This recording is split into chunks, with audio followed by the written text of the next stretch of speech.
Has someone ever said something to you that will haunt you forever, or that has changed you forever? A few years ago I was at the store with my dad. We were about to get in the checkout line but he realized he forgot to grab something. I stayed up front with the buggy and wait on him. While I'm standing there I make eye contact with an older gentleman, so I smile at him. I will never forget how that man's eyes lit up. He walked over to me, shook my hand, and thanked me. That thank you really impacted me. I brightened this man's day just by smiling. Now I make it a point to smile at everyone I make eye contact with regardless of my mood. I have no idea how to do this without looking and feeling like a huge pervert.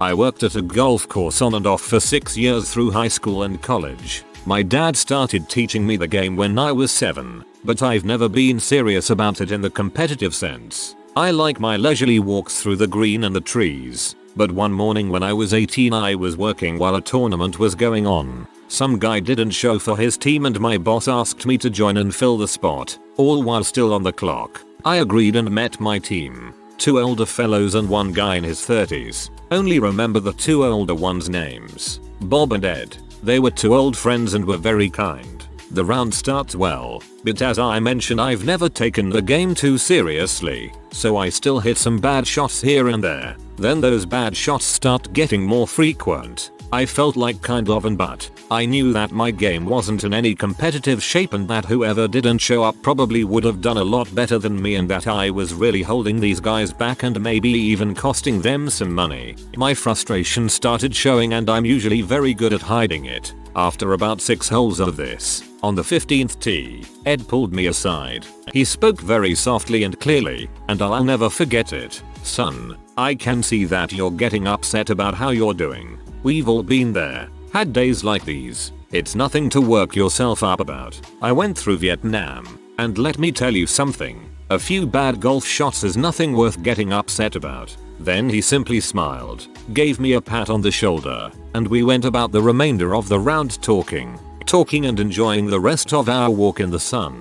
Years later, it still stays with me. Anytime I feel myself getting caught up in anger, frustration, or sadness I think of Ed and what he said to me. With all the horrors that he must have seen, he took the time to notice a young kid getting upset about something as simple as a game and bring him back down to earth. Thank you, Ed.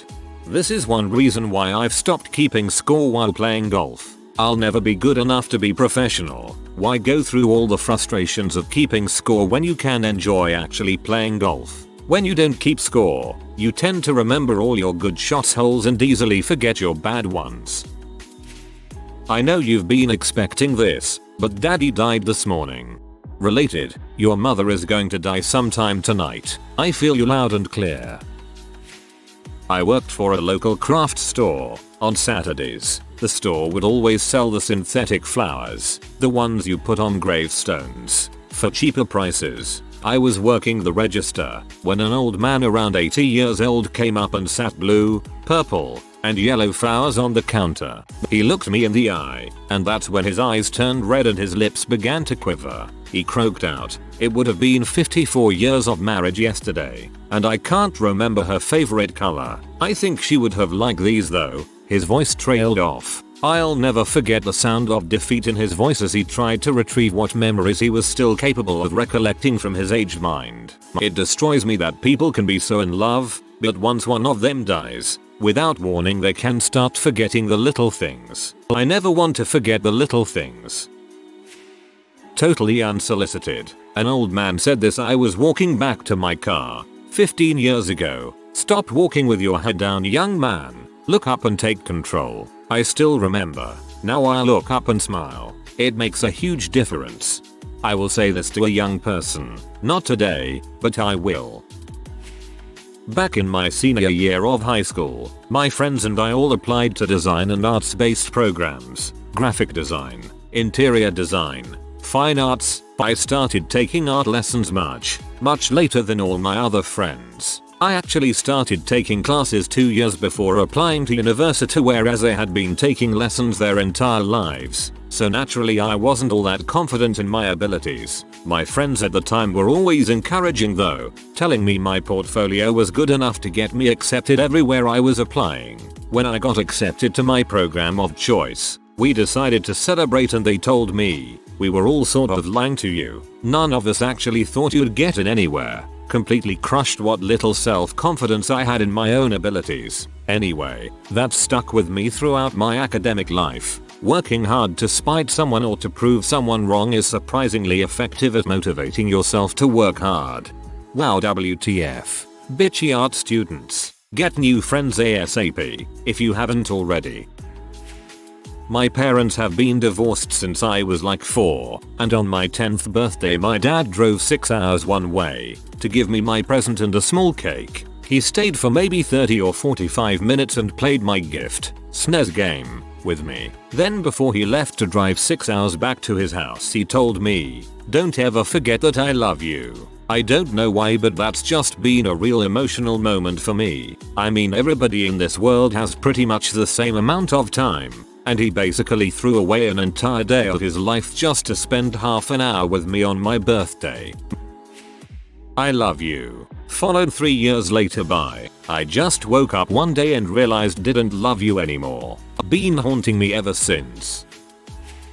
Last Christmas I couldn't get enough time off of work to come for the holiday. My mother sent a simple card to me that said, "You will be missed this Christmas." She passed away on November 18th. And I found the card 2 weeks before Christmas this year. It breaks my heart that I didn't get to spend my mother's last Christmas with her. This made my heart sink. I'm sorry.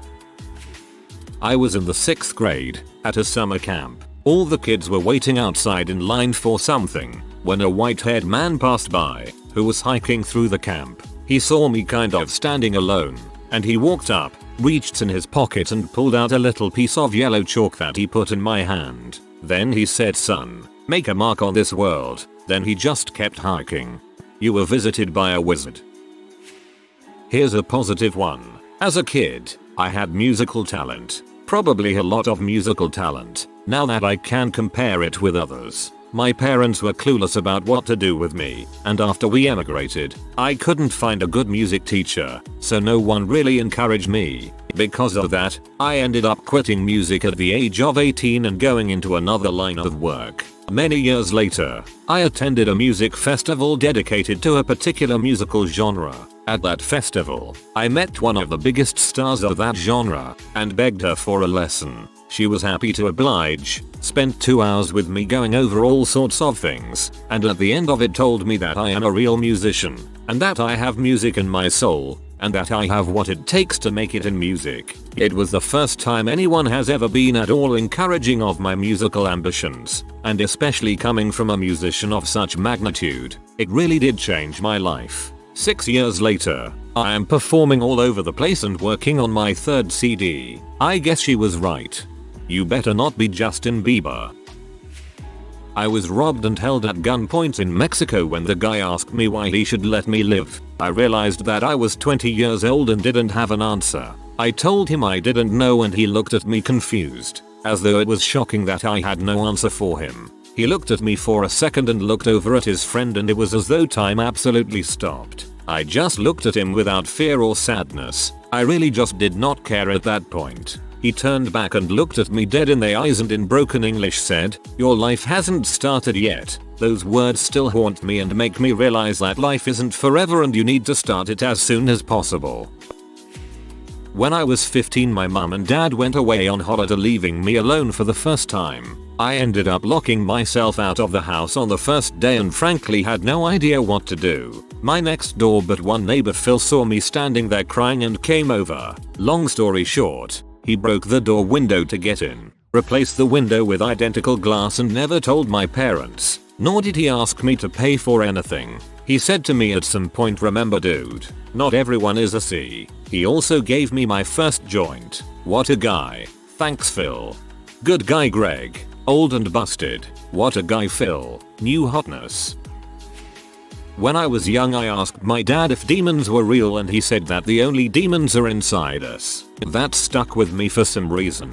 No, John. You are the demons. My friend was told he had cancer during our junior year of high school. This was the second time he got it and we were all behind him ready to help any way we could. He went through chemo and we started a charity for him, my username, in our school. We surprised him one day with the money in the Facebook page. I sort of didn't hear about him for a while and sort of figured he was doing better. Turns out he was getting worse. Around the time I wanted to see how he was doing again and see him, we're told that he got a virus, and since his immune system was so fricked up at this point, there was nothing we could do. The last time I saw him he was in a hospital bed in his family room strapped to an IV. I'll never forget how thin he was or exhausted he looked. He was asleep until he woke up briefly to say goodbye to everyone that visited him that day. The next week our group of friends were on a week-long trip in Maryland when we got a call that it was going to be a rough night for him, and we had better come back. We rushed back but we missed him by a minute. I know a lot of people sort of look down on any sort of philosophical or profound statements made on Facebook. For good reason usually, but he said something that none of us will ever forget. I'm Derek. Life is worth living.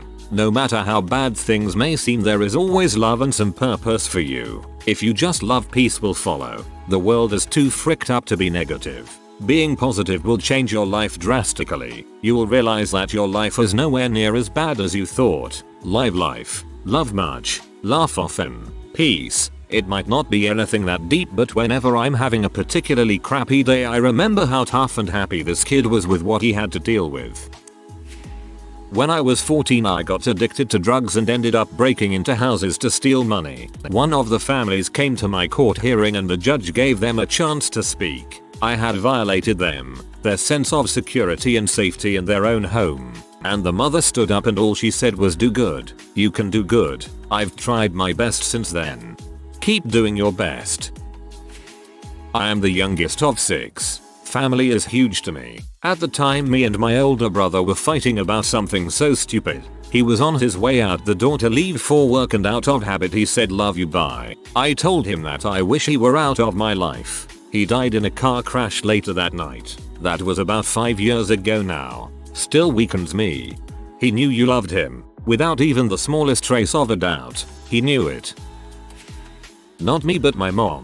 Many years ago my mom was working towards a master's degree in art history and was almost done. After she got her degree, she wanted to work towards becoming a college professor. She told this to one of her friends. This woman smiled then replied, "Oh, well, you know what they say, those who can't do teach." After that encounter my mom said she felt depressed. She ended up taking up random jobs, none of which were related to the field of art history and traveling. She spent a great deal of her life, the past 35 years, working as the manager of a pharmacy. Last year she was laid off after a large corporation came in and bought out the pharmacy. She is currently unemployed. Art is still her passion and, now that she has free time, she's going back to school.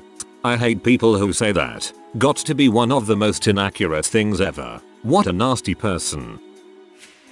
2 instances that stayed with me. I was in Amsterdam trying to catch a train up to my then GF's family reunion. I was really stressed because it was my first time in Amsterdam and I didn't speak any Dutch. Although everyone there speaks English, the SAP was strong in me at the time.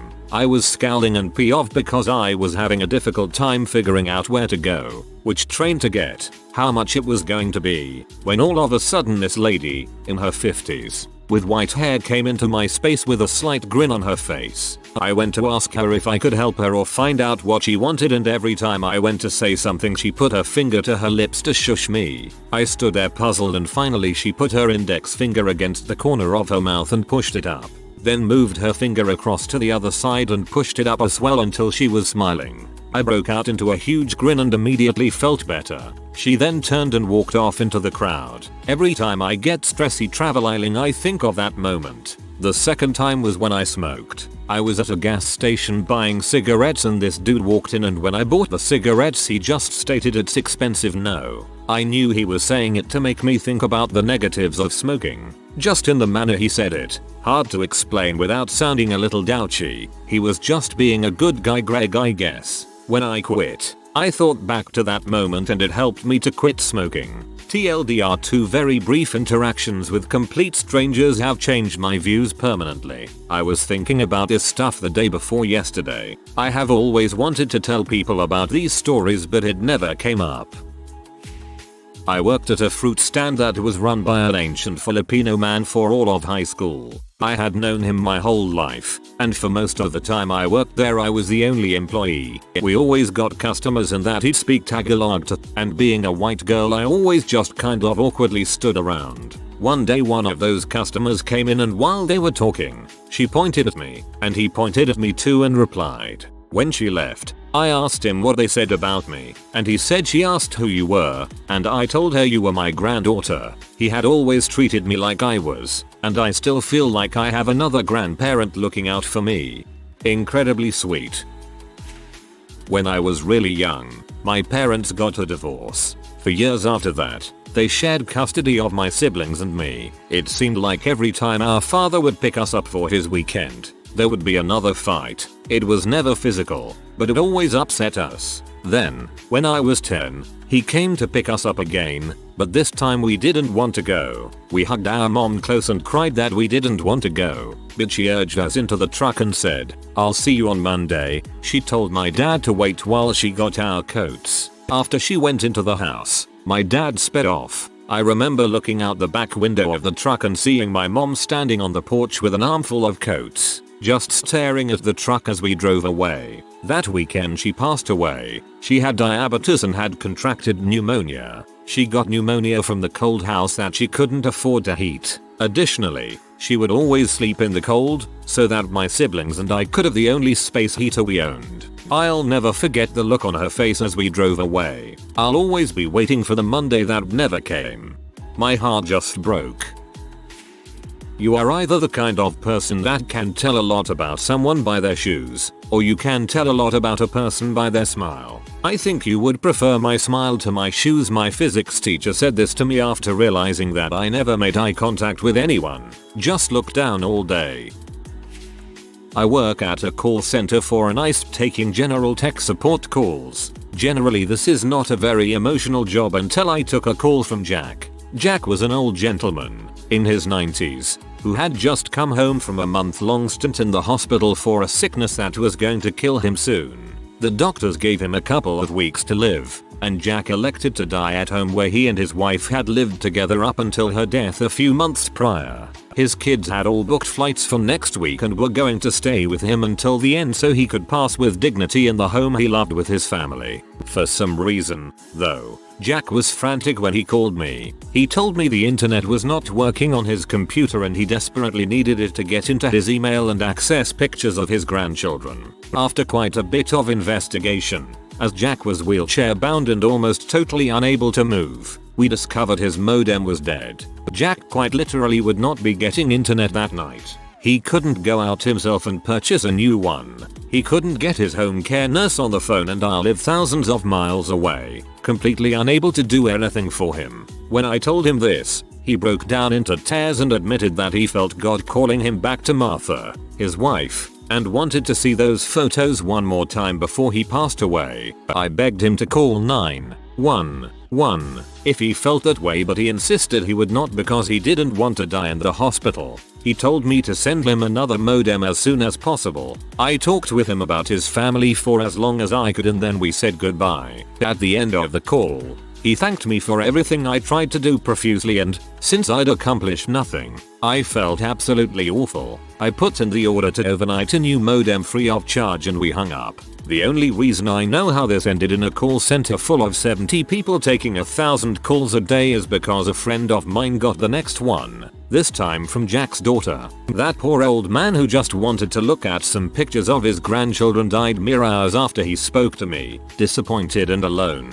She was calling to find out how to return the modem I sent, which had arrived at Jack's house that morning and he'd painstakingly tried, and failed, to set up. His aged body and mind were simply unable to complete the task before he passed away. The images my mind has concocted of this man struggling in his final hours to try and achieve something so small and the gratitude he had for me despite it will probably haunt me for a very long time. TLDR. Old man calls in for tech support, has a broken modem. New one arrives but he is unable to set it up alone and dies without getting to see the photos of his grandchildren who live several states away. I'm done with this thread. This one is the one that got me. Thank you so much for trying to help this poor man. I'm sure you did wonders for him and you don't even know it. Even if he couldn't set it up himself, He knows someone tried. Someone once told me that hate will kill you. I don't know if I'd say that it changed my life, but it really stuck with me for some reason. I forget exactly how old I was, but anyway, at school, very small school, there were 2 girls in my year. One was very pretty, let's call her A. All the guys were after her, she knew it and had her pick of the bunch. Her best friend, let's call her B, was alright in a girl next door kinda way. I was good friends with B and, I think, best friends with her brother. Memory is a little hazy on the details here. Anyway, I was always talking about how I wanted to be with A and acting like an ass. B helped out sometimes in getting in on conversations. I was always bitchy and difficult, bit hot, so I forgave her. Last day of school, I've never gotten anywhere with A, and I'm moving across the country tomorrow. I had made something for A and kept trying to find her so I could give it to her and tell her how I felt. Whatever. I'm leaving anyway. Couldn't find her all day and I start to panic as the day comes to an end. Final bell rings and I see A walking out of the playground and I go to catch up to her. B stops me just as I'm walking out the front door for the last time and says how she really loved being my friend and all the best for the future and how she hoped I got everything I wanted. Suddenly realized that I had been chasing the wrong girl all this time. I could have been spending my time with someone who I really enjoyed being around, shared common interests and who apparently cared for me on some level. Instead I was chasing a pretty girl that didn't like me and was always looking for a better deal. Never saw either of them again. Vowed not to make that mistake again. And I don't think I have. As a B, I approve this message. A friend of mine was in a bout of horrible depression. He had grown up pretty love deprived from his family. So when this girl came around for him and made him feel loved for the first time, then broke it off, he went into a combination of shock, depression, and heartbreak. And that is when I met him. He had the most fricked up head I'd ever met at that point, but he ended up becoming a close friend, and I just wanted him to feel better. I tried so hard to drag him out of depression, but it only made him push me away more. I had grown up in such an emotionally stable, loving, and neutral family, and he told me I don't want your sympathy. I need empathy, and then I realized that I could never provide that to him. Whenever I think about that, I get solemn. He's the only person I've never been able to help, and I'm probably never going to be able to help. Back in my sophomore year in high school, I was really depressed and planned to kill myself soon. I just felt like nothing was going my way. I didn't have many friends, just my girlfriend and someone who was friends with quite literally everybody. Anyway, I was waiting in the lunch line when one of the really cool, popular guys, not snooty popular, came up behind me. We were silent for a bit, when all of a sudden he said, "Dude, Eric, you're awesome. I don't care what any of those B say, alright man. They're just jealous of you." That right there made me really happy. Here I was, a pathetic suicidal guy, and he just comes up and says that. That changed my life, and gladly, we became friends, and are still good friends to this day.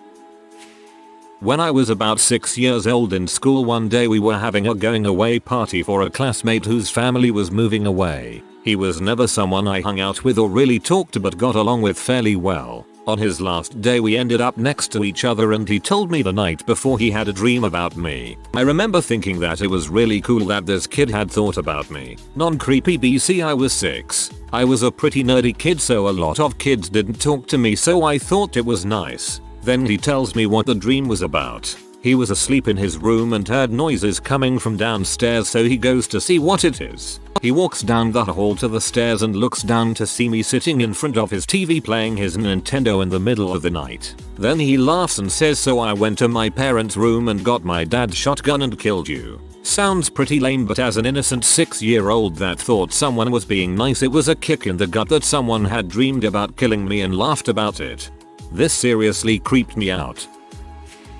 My mom died when I was a baby. She and my father were both teenagers when I was born, and my dad got scared and ran. Cut to 23 years later, when after emailing back and forth, I found him online. He asked to meet me the day before Thanksgiving. It was awkward, of course. We managed to get through it okay, but the kicker came at the end, when he gives me a big hug and a kiss on the cheek and says, "You're going to see me again. You're probably going to get sick of hearing from me, and that was the moment I knew I wasn't an orphan anymore. I don't know why. I've never experienced anything remotely close to you, but this really touched me. I'm sure he's extremely grateful that you forgave him. I was discussing how I wanted to be cremated when I die at a family dinner. My grandmother, a Holocaust survivor, calmly says, "No Jew should burn." So yeah, I guess no more Viking funeral for me. It's not the manner of disposal, it's who makes the choice. In first grade I was told I couldn't be in some kid's group because he had a no fat is allowed rule. To this day I still hear his voice in my head when I look at my body in the mirror. If you are new to the channel, you can subscribe. I publish new videos every day. Until then, check another video.